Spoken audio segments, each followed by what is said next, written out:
this was very important to Paul, because Apostle Paul was not just any kind of guy.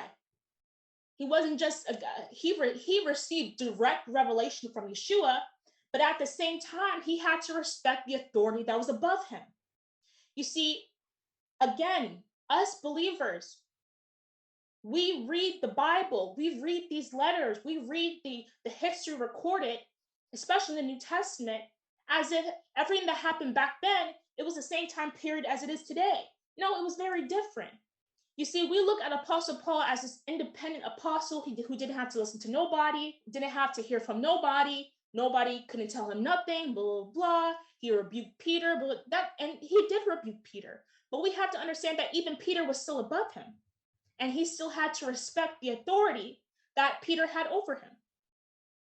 He could not just go up to Jerusalem any kind of way.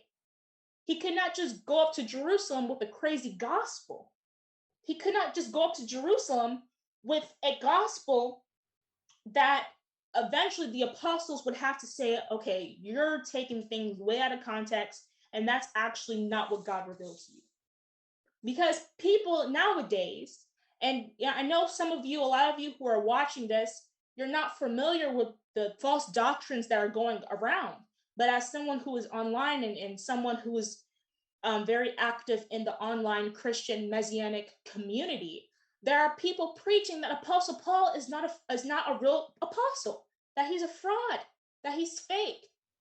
And they preach this stuff, they preach these lies, knowing that a lot of us believers, we are not well equipped, we're not well versed, and we don't actually know the history of Apostle Paul's ministry, but we know now that yes, he was called by God. Yes, he received direct revelation of the gospel from Yeshua himself when he was on the road to Damascus, but he still had to go up to Jerusalem and have a private meeting with the apostles.